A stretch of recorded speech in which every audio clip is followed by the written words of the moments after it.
lazy Sunday mornings, hiding under covers. I don't mind staying in with you. Play your favorite movie. Oh gosh. Are you really gonna do this? Oh god. No, I'm helping. Hi guys, what's up and welcome back to my channel. My name is Ash and sorry, I'm trying to make room for all the books. Today I'm going to be picking 23 books that I have to read during 2023. I'm a little bit scared to do this because there are so many books that I picked out that are part of a series, and there's like a lot of books in the series. So yeah, I'm just gonna try to do my best this year, but I figured I'd go ahead and throw them onto this list because I really want to read them this year. So I'm gonna stick to this, and at the end of this year, if you guys are like, hey Ashlyn, you forgot to read this series, what's up with that? You can totally call me out. That's warranted. I would deserve it. Okay, the first series that I have to read this year, it's a high priority for me, and that is the Inheritance Games. I have heard so much about this series. A little bit about these books is there is a girl named Avery, and she has inherited a stranger's inheritance. And in order to receive this inheritance, she has to go to his estate where she meets his grandsons, which makes things a little bit interesting. And none of them are receiving any part of their grandfather's inheritance, just this random girl. There are riddles and puzzles that she has to solve in order to receive the inheritance while she's at the estate. And with that, of course, comes romance. And I'm kind of wondering with the grandsons, if, I'm not sure if there's, I think there's 4 of them, but I'm not sure. But if there's gonna be like a love triangle sort of a situation. I've heard there are a lot of plot twists in this series, and I think it's also classified as a thriller. Maybe I'm wrong on that, but I am so excited to read this series. The next book is a super cute, lighthearted book. It's called Kisses and Croissants. This book is about an American girl who goes to visit Paris, and she has 6 weeks to try and book an audition for a prestigious ballet company. And while she's trying to book this audition, she also meets this French boy who wants to take her around the city, and they discover mysteries about the city together.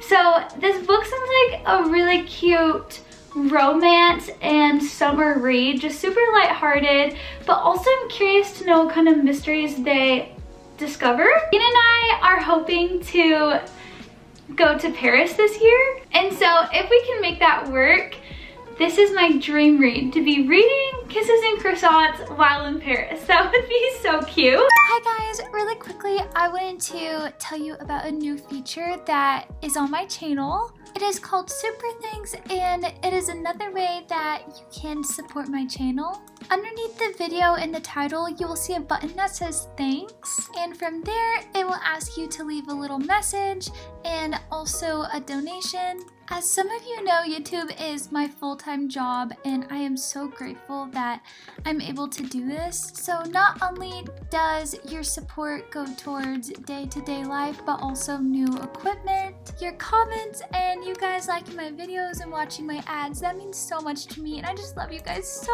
much. Sorry for that quick intermission. Now back to the video.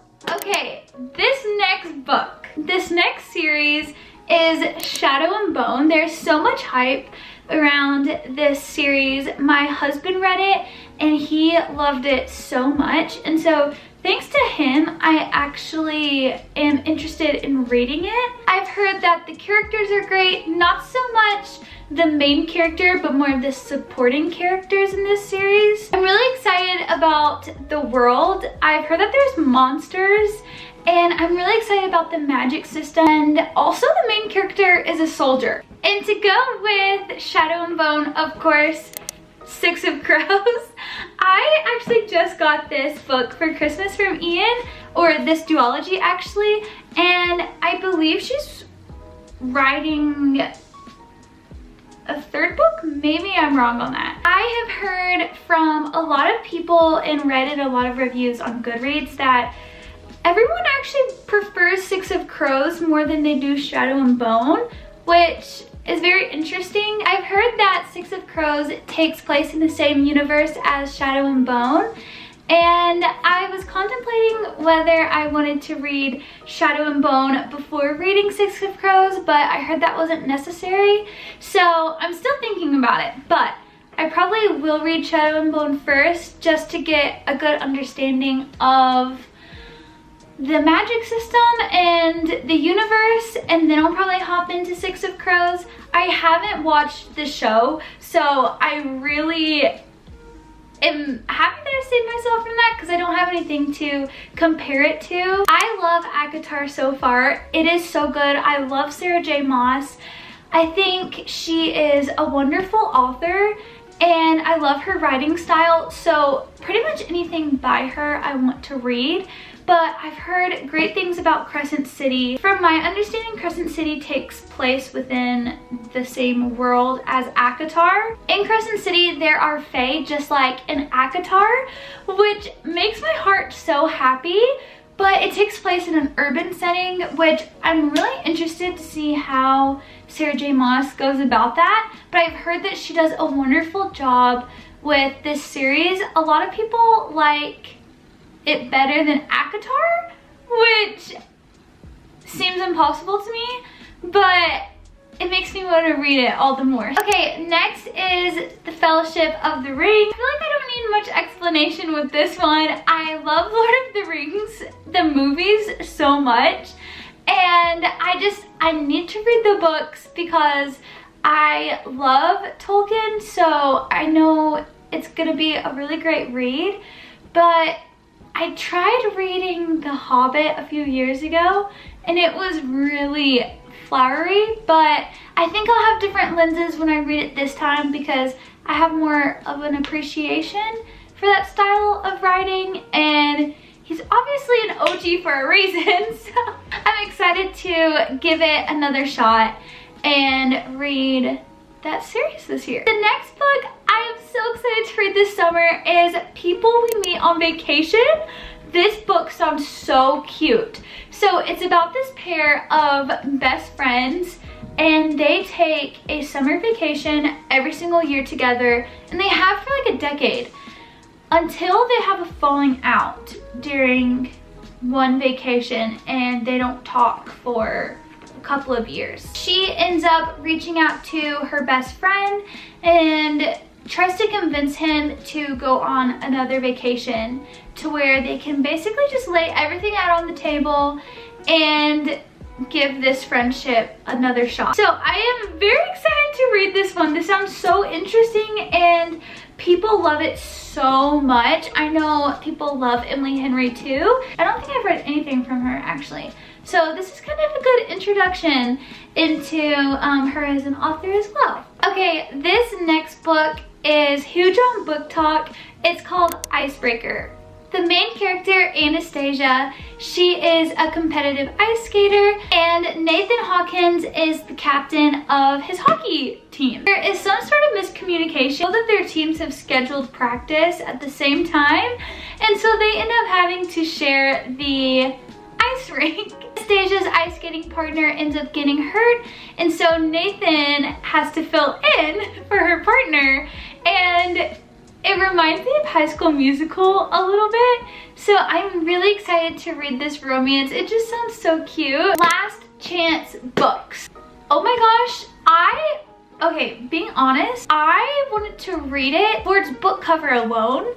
The book cover is so cute, and that's what made me pick it up in the first place. This novel is about two rival bookstores that are on the same street, and one bookstore is a small family business and the other one is a large chain. And so you can see why there will be a rivalry there, but it makes it that much harder because one of the employees of the chain bookstore is cute. And so there's this rivalry, but also it's hard because the main character thinks he's cute. I'm always down for a good enemies to lovers trope, so I am really excited to read this one. I might have to read it for Valentine's Day, actually. This next book, I have had my eye on it for a while now, and it is Skyward. I saw this cover and it was so beautiful. I have been wanting to get into Brandon Sanderson for a while, and a lot of people have recommended Mistborn to me, but I think that I will start with Skyward. I don't know, we'll see, but I think Skyward is the first book that I want to read. The story is about a teenage girl who lives on a planet that is constantly being attacked by aliens. I believe they're called alien starfighters, and she also wants to be a pilot. So one day she stumbles across this wrecked ancient ship. She is determined to repair it, but it also seems as though this ship has a soul. I'm not sure, I'll have to read it and figure out, but I'm really excited to read it because that is also, I think, a good introduction to sci-fi, but it's also fantasy and YA. So the next book is A Good Girl's Guide to Murder. This book is about a murder case that took place 5 years prior, and it seems like it just consumed the town. And although the case is closed, the main character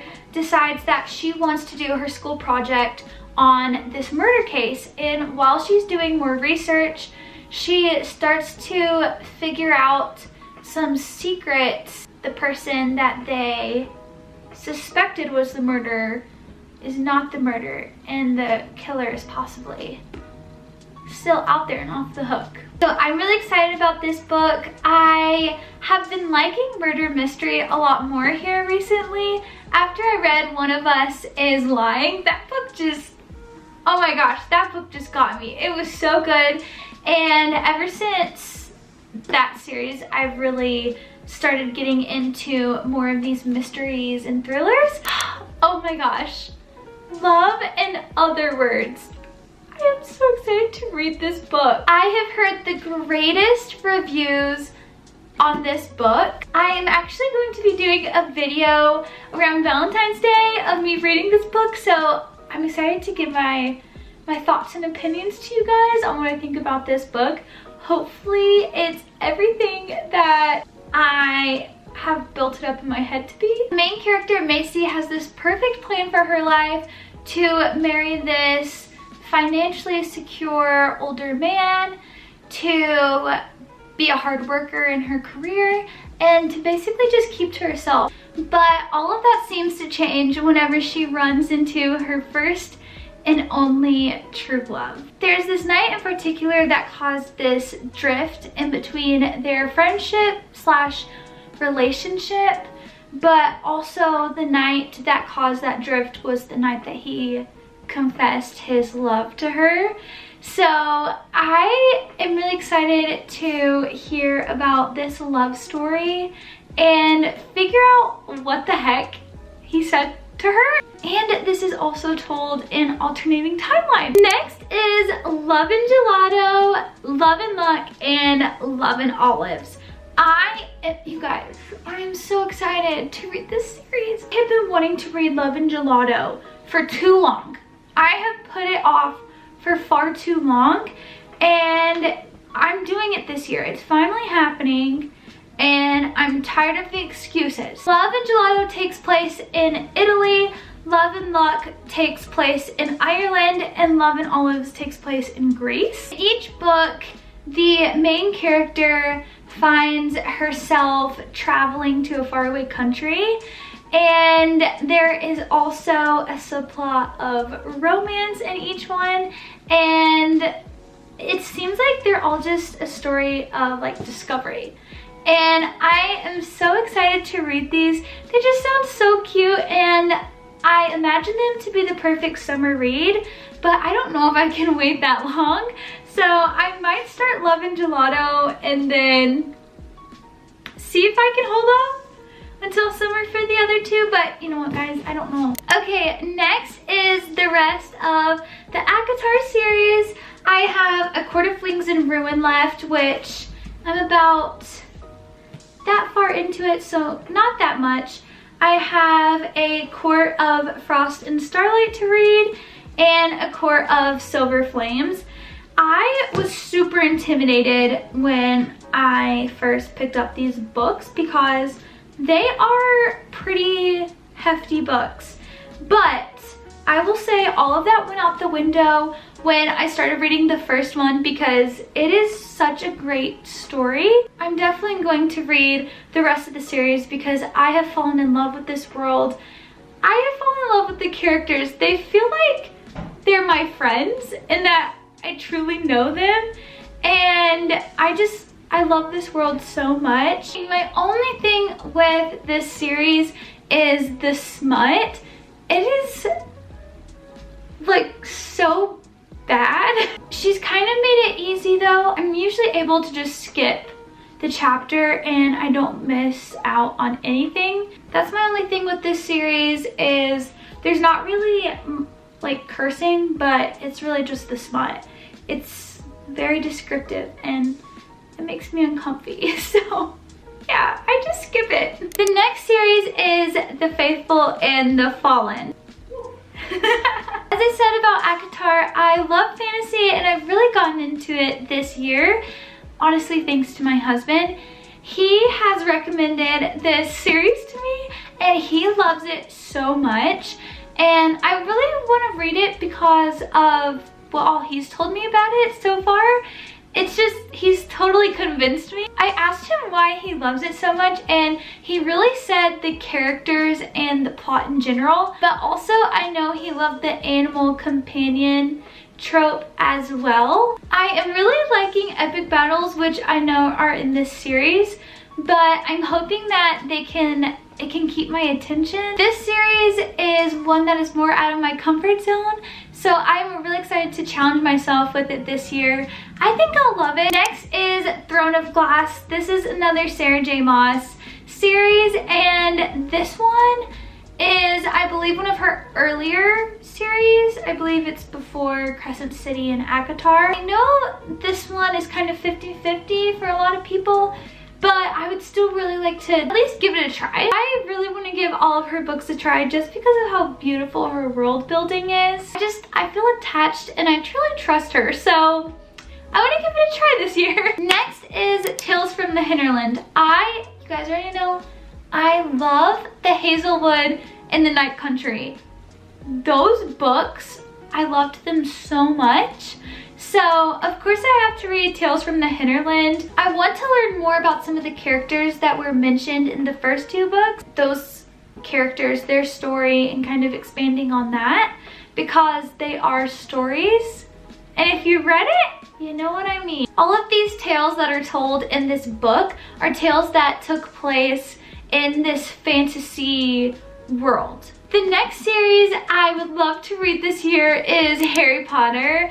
I love the movies and the first time I watched them was actually in 2022 and I loved them so much, and I know that the books are greater and I love Snape so much. He's so mysterious to me, so I would really love to read the books and maybe get to understand even like him a little bit better. Next is The Love Hypothesis. This is a grumpy sunshine trope. There is this fake dating situation that goes on between a grad student and a professor. She doesn't believe in happily ever afters and he is just a grump, like just so grumpy. She decides she's just going to go and kiss the first person that she sees, and it happens to be him. The next book I am excited to read this year is The Seven Husbands of Evelyn Hugo. This book is about a celebrity who is aging and she's ready to tell her scandalous life to the world, but she picks a particular magazine reporter to do the job, and it's kind of a mystery why this celebrity chooses this reporter in particular. It seems as though their lives intersect in a tragic and irreversible way. Like, what the heck? So I kind of have my suspicions on what that might be, but I feel like I'm probably dead wrong, but I'm kind of assuming that they have maybe shared like the same husband, right? Let's go find out. Sweet Heartbreak. Oh my gosh, I am so excited to read this book. I really wanted a book that reminded me of Gilmore Girls. I love that show so much, and I actually stumbled across Sweet Heartbreak. This is a forbidden love trope. The main character is sent to an elite boarding school by her father, who reappears in her life. She is told to stay away from a boy named Noah, who is a serial heartbreaker. For some reason, they just have this connection that draws them to each other. I haven't seen like hardly any reviews on this book except on Goodreads, so I am really excited to give this one a try. I'm kind of going into it a little bit blindly, but it seems like it's gonna be a really cute read. Okay, the next book that I would like to read this year, I'm a little nervous putting this out to you guys. This one is definitely different for me, but Ender's Game. This is sci-fi, and I was actually watching a video where Haley Pham read this book because her husband Ryan picked it out for her to read, and she just boasted about this book and how much she loved it. And the way that she just talked about it, was so excited about this book, made me curious about it. And I really want to read more about Earth versus aliens. Last but certainly not least is Red Rising.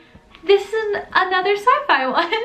Yes, so this is a sci-fi fantasy read, and I actually got introduced to this series by my Uncle Rusty. I really want to read this because he told me about it and how much he loved this series. My understanding about this book is that it's basically a revenge story. The main character is the lowest caste in society. He is a red. He is mining on Mars in hopes to make it an inhabitable planet, but he finds out that all of his hard work is going to waste because it's already inhabited, and it's inhabited by the highest in society. The main character is determined to seek revenge and infiltrate the highest class. So I'm really excited about this series.